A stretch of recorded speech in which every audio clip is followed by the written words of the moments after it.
എല്ലാവർക്കും നമസ്കാരം. Welcome back to Niyans. മുട്ട കൊണ്ട് വളരെ പെട്ടെന്ന് തയ്യാറാക്കാൻ പറ്റുന്ന 2 തരം കറികളുടെ റെസിപ്പിയാണ് ഇന്നത്തെ വീഡിയോയിലുള്ളത്. ആദ്യം തയ്യാറാക്കുന്നത് ചോറിൻ്റെ കൂടെയോ അല്ലെങ്കിൽ ബ്രേക്ക്ഫാസ്റ്റിൻ്റെ കൂടെയൊക്കെ സൈഡായിട്ട് കഴിക്കാൻ പറ്റുന്ന ഒരു മുട്ട മസാലയാണ്. ഇതെങ്ങനെയാണ് തയ്യാറാക്കുന്നത് നോക്കാം. ഈ ഒരു മുട്ട മസാല തയ്യാറാക്കുന്നതിന് വേണ്ടി 3 കോഴിമുട്ട പുഴുങ്ങിയെടുത്തിട്ടുണ്ട്. ഇനി അതിൻ്റെ തോടൊക്കെ ഒന്ന് കളഞ്ഞെടുക്കാം. ഈ ഒരു മുട്ട മസാല നമുക്ക് ചോറിൻ്റെ കൂടെയോ അല്ലാന്നുണ്ടെങ്കിൽ അപ്പത്തിനോ ചപ്പാത്തിക്കോ പൊറോട്ടയ്ക്കോ ഒക്കെ സൈഡായിട്ട് കഴിക്കാൻ പറ്റിയ ഒരു ഐറ്റമാണ്. ഒരുപാട് ഗ്രേവിയൊന്നും ഇല്ലാതെ തയ്യാറാക്കി എടുക്കുന്നതാണ്. അപ്പം വളരെ കുറച്ച് ഇൻഗ്രീഡിയൻസ് മാത്രം മതിയാകും. പെട്ടെന്ന് തന്നെ തയ്യാറാക്കി എടുക്കാൻ പറ്റുന്നതാണ്. അപ്പോൾ ആ എടുത്തു വെച്ചിരുന്ന 3 മുട്ടയെ നമുക്ക് തോട് കളഞ്ഞിട്ട് ഇനി ഇതിനെ ഒന്ന് മുറിച്ചെടുക്കണം. അപ്പോൾ ഇതേപോലെ രണ്ടായിട്ടൊന്ന് മുറിച്ചെടുക്കാം. മുട്ട മുറിച്ച് മാറ്റിയതിന് ശേഷം ഒരു പാൻ അടുപ്പിലേക്ക് വെച്ച് കൊടുക്കാം. ഇനി അതിലേക്ക് കുറച്ച് വെളിച്ചെണ്ണ ഒഴിച്ച് കൊടുക്കണം. അപ്പം ഈ സമയം ഫ്ലെയിം ഓണാക്കിയിട്ടില്ല. മസാല ഇട്ട് കൊടുത്തതിന് ശേഷം ഓണാക്കിയാൽ മതി. വെളിച്ചെണ്ണ ഒഴിച്ച് കൊടുത്തതിന് ശേഷം അതിലേക്ക് 1 ടീസ്പൂൺ മുളക് പൊടിയും ഒരു നുള്ളു മഞ്ഞൾപ്പൊടിയും അതേപോലെ തന്നെ ഒരു 1/4 ടീസ്പൂൺ അളവിൽ കുരുമുളക് പൊടിയും കൂടി ചേർത്ത് കൊടുക്കുന്നുണ്ട്. ഇനി ഫ്ലെയിം ഓണാക്കിയതിന് ശേഷം ഇതിനെ ഒന്ന് മൂപ്പിച്ചെടുക്കാം. ഫ്ലെയിം നല്ലതുപോലെ സിമ്മിലാക്കിയിട്ട് വേണം ഇത് മൂപ്പിച്ചെടുക്കാൻ. ഇതേപോലെ നന്നായിട്ടൊന്ന് മൂത്ത് വരുന്ന സമയത്ത് അതിലേക്ക് ഒരു 5 ചുവന്നുള്ളി ചതച്ചതും ഒരു 1/2 ടീസ്പൂൺ അളവിൽ ഇഞ്ചി വെളുത്തുള്ളി പേസ്റ്റും കൂടി ചേർത്ത് കൊടുക്കാം. ഇനി അതെല്ലാം കൂടി ആ മസാലയിലിട്ടൊന്ന് മൂത്ത് വരണം. അപ്പോൾ അതിൻ്റെയൊക്കെ ഒന്ന് പച്ച ചുവന്ന് മാറി വരണം. അത്രയും നേരം ഇതേപോലെ ഒന്ന് ഇളക്കി കൊടുക്കാം. ഇളക്കി കൊടുത്തതിന് ശേഷം അതിലേക്ക് ആവശ്യത്തിനുള്ള ഉപ്പ് ചേർത്ത് കൊടുക്കാം. ഉപ്പ് ഇട്ട് കൊടുത്ത് വീണ്ടും നല്ലതുപോലെ ഒന്ന് ഇളക്കി കൊടുക്കാം. ഇനി ഇതിലേക്ക് ചേർത്ത് കൊടുക്കേണ്ടത് കുറച്ച് പുളിവെള്ളമാണ്.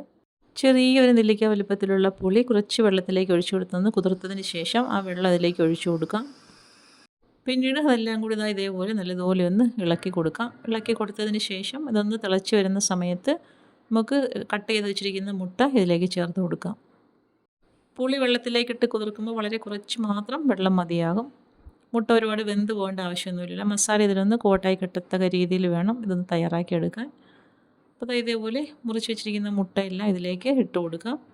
ഇട്ട് കൊടുത്തതിന് ശേഷം ഇതൊന്ന് അടച്ച് വെച്ച് ഗ്രേവി ഒന്ന് വറ്റിച്ചെടുക്കണം. ഇടയ്ക്കൊന്ന് തുറന്നിട്ട് മുട്ട ഒന്ന് തിരിച്ചിട്ട് കൊടുക്കാം.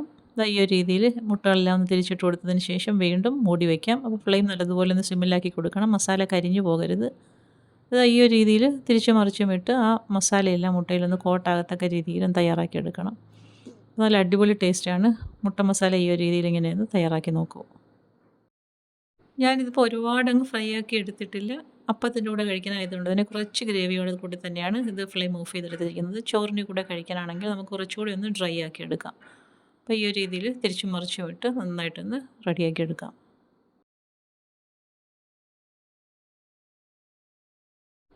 അപ്പോൾ നമ്മുടെ അടിപൊളി ടേസ്റ്റിലുള്ള മുട്ട മസാല റെഡിയായി കഴിഞ്ഞു. അപ്പോൾ ഇനി നമുക്ക് അപ്പം കൂടി ചുട്ടെടുക്കാം. ഞാനിത് അപ്പത്തിൻ്റെ കൂടെയാണ് കഴിക്കാൻ പോകുന്നത്. അപ്പോൾ അതിന് അപ്പം ചുടാൻ വേണ്ടി അപ്പച്ചട്ടി അടുപ്പിലേക്ക് വെച്ച് കൊടുത്തിട്ടുണ്ട്. മാവ് ഒഴിച്ച് അപ്പം ചുട്ടെടുക്കാം. അപ്പത്തിൻ്റെ മാവ് ചട്ടിയിലേക്ക് ഒഴിച്ച് കൊടുത്തതിന് ശേഷം മൂടി വെച്ച് കൊടുക്കാം. ഇപ്പം അപ്പം തയ്യാറായി കഴിഞ്ഞു. ഇനി നമുക്കത് അപ്പം എടുത്ത് പ്ലേറ്റിലേക്ക് മാറ്റി കൊടുക്കാം. പ്ലേറ്റിലേക്ക് വെച്ച് കൊടുത്തതിന് ശേഷം തയ്യാറാക്കി വെച്ചിരിക്കുന്ന മുട്ട മസാല ഒരു സൈഡിലേക്ക് വെച്ച് കൊടുക്കാം. അപ്പോൾ ഇത് തയ്യാറാക്കിയെടുക്കുമ്പോൾ കണ്ടല്ലോ എത്രത്തോളം ഈസിയാണെന്നുള്ളത്. അപ്പം ഇങ്ങനെ തയ്യാറാക്കിയിട്ടില്ല എന്നുണ്ടെങ്കിൽ ഈ ഒരു രീതിയിൽ തയ്യാറാക്കി നോക്കും. അതേപോലെ നല്ല അടിപൊളി ടേസ്റ്റുമാണ്.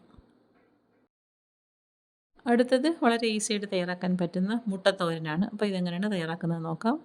ഇതിന് വേണ്ടി നമുക്ക് ഒരു പകുതി സവാള വേണം. തോലൊക്കെ കളഞ്ഞ് കഴുകി വൃത്തിയാക്കി എടുത്തിട്ടുണ്ട്. ഇനി അതിനെ വളരെ ചെറുതായിട്ടൊന്ന് അരിഞ്ഞെടുക്കണം. നന്നായിട്ട് കനം കുറച്ച് വേണം അരിഞ്ഞെടുക്കാൻ. ഇതേപോലെ ആദ്യം ഒന്ന് സ്ലൈസ് ചെയ്ത് കൊടുക്കാം. പിന്നീട് ഇതേപോലെ ഒന്ന് മുറിച്ചെടുക്കാം. അപ്പോൾ സവാള അരിഞ്ഞ് മാറ്റിയതിന് ശേഷം ഇനി ഇതിലേക്ക് ചേർത്ത് കൊടുക്കുന്നത് ഒരു ചെറിയ കഷ്ണം ക്യാപ്സിക്കമാണ്. അപ്പോൾ അതും ഇതേപോലെ വളരെ ചെറുതായിട്ടൊന്ന് അരിഞ്ഞെടുക്കാം. ഇതേപോലെ ആദ്യം നീളത്തിലൊന്ന് സ്ലൈസ് ചെയ്തെടുക്കാം. പിന്നെ ഇതേപോലെ കുറുകിൽ വളരെ ചെറുതായിട്ടൊന്ന് മുറിച്ചെടുക്കാം. അപ്പോൾ അതും അരിഞ്ഞ് മാറ്റിയതിന് ശേഷം ഇനി ഇതിലേക്ക് ചേർത്ത് കൊടുക്കേണ്ടത് ഒരു തക്കാളി വേണം. അപ്പോൾ ഒരു തക്കാളി കഴുകിയതിന് ശേഷം അതും ഇതേപോലെ വളരെ കനം കുറച്ച് അരിഞ്ഞെടുക്കാം. ആദ്യം ഇതേപോലെ നീളത്തിലൊന്ന് മുറിച്ചെടുക്കുന്നുണ്ട്. പിന്നീട് അതിനെ നേരത്തെ ചെറുതായിട്ട് മുറിച്ചതുപോലെ അതിനെ ഒന്ന് മുറിച്ച് മാറ്റി വയ്ക്കാം. അപ്പോൾ ഇത്രയും മുറിച്ചതിന് ശേഷം ഇനി ഒരു പച്ചമുളക് വേണം. അപ്പോൾ പച്ചമുളകും ഇതേപോലെ വളരെ ചെറുതായിട്ട് തന്നെ ഒന്ന് മുറിച്ചെടുക്കാം. അപ്പോൾ ഇത്രയും അരിഞ്ഞ് മാറ്റിയതിന് ശേഷം ഇനി നമുക്ക് തോരൻ തയ്യാറാക്കാം. അതിന് വേണ്ടി പാൻ അടുപ്പിലേക്ക് വെച്ച് കൊടുക്കുന്നുണ്ട്. പാനൊന്ന് ചൂടായി വരുന്ന സമയത്ത് അതിലേക്ക് വെളിച്ചെണ്ണ ഒഴിച്ച് കൊടുക്കാം. വെളിച്ചെണ്ണ നന്നായിട്ട് ചൂടായി വരുമ്പോൾ അരിഞ്ഞ് വെച്ചിരിക്കുന്ന സവാള ആദ്യം ഇട്ട് കൊടുക്കാം. അതിൻ്റെ കൂടെ തന്നെ പച്ചമുളകും കൂടി ചേർത്ത് കൊടുക്കാം. അതേപോലെ തന്നെ ക്യാപ്സിക്കം അരിഞ്ഞതും ഇതിലേക്ക് ചേർത്ത് കൊടുക്കാം.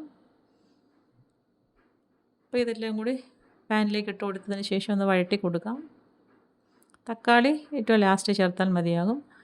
അപ്പോൾ ഇതെല്ലാം കൂടി നല്ലതുപോലെ ഒന്ന് വഴറ്റി കൊടുക്കണം. ഇതേപോലെ നല്ലതുപോലെ ഒന്ന് വഴറ്റി കൊടുത്തതിന് ശേഷം ഇതിലേക്ക് ആവശ്യത്തിനുള്ള ഉപ്പും കൂടെ ചേർത്ത് കൊടുക്കാം. ഉപ്പും ഇട്ട് വീണ്ടും അതൊന്ന് മിക്സ് ചെയ്ത് കൊടുക്കാം. സവാളയും ക്യാപ്സിക്കും ഒക്കെ വളരെ പെട്ടെന്ന് തന്നെ ഒന്ന് വഴണ്ട് കിട്ടും.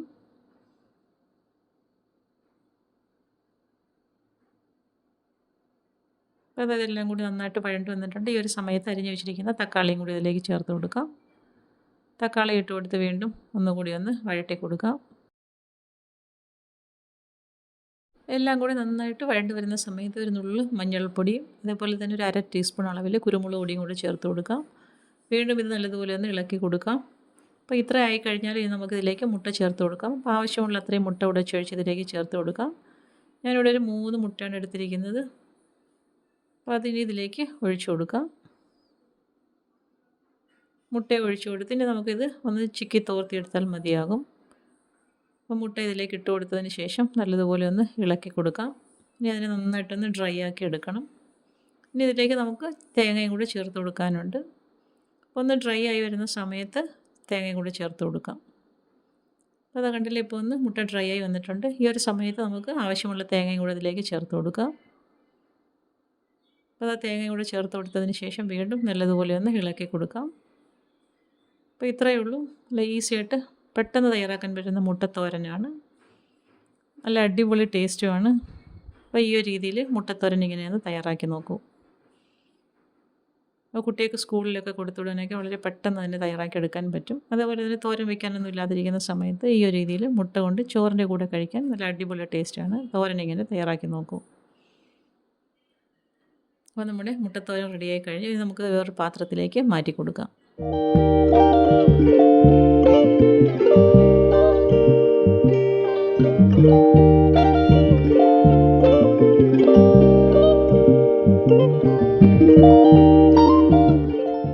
അപ്പോൾ ഇന്നത്തെ വീഡിയോ ഇത്രയേ ഉള്ളൂ. ഇഷ്ടമായ ലൈക്ക് ചെയ്ത് സബ്സ്ക്രൈബ് ചെയ്ത് സപ്പോർട്ട് ചെയ്തേക്കൂ. എന്തെങ്കിലുമൊക്കെ അഭിപ്രായങ്ങളുണ്ടെങ്കിൽ കമൻറ്റ് ചെയ്യൂ. വീണ്ടും അടുത്ത വീഡിയോയിൽ കാണുന്നത് വരെ bye from Niyans. Thanks for watching.